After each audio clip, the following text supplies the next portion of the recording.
कि आंख जो देखती है सच है, कान जो सुनता है कभी झूठ होता है। तो मैं सिर्फ ये पता उनसे करना चाहता हूं, अपने भाइयों से,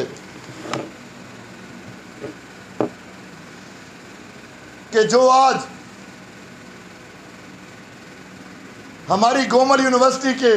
तबाही के दर पे हैं, कि यार तुम कहते हो कि मैं डेरा इस्माइल खान का सबसे बड़ा ज़मींदार हूं,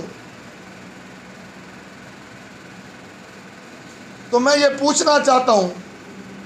कि प्राइमरी स्कूल के लिए तुमने 2 कनाल भी दिया जगह,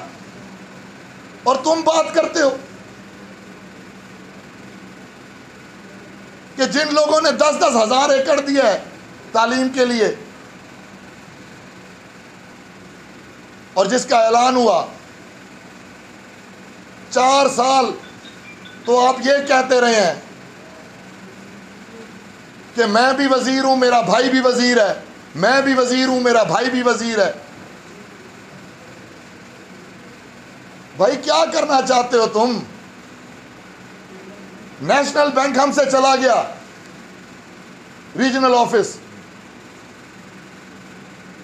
हबीब बैंक हमसे चला गया, रीजनल ऑफिस, एयरपोर्ट इन 4 सालों में बंद रहा,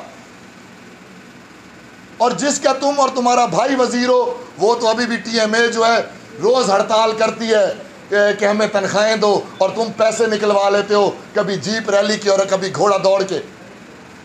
तुम क्या यूनिवर्सिटी के साथ भी यही हाल करना चाहते हो? भाई मामला क्या है? मामला पैसे बनाने का है, क्योंकि 4 साल तुम्हें जो ख्याल नहीं आया यूनिवर्सिटी बना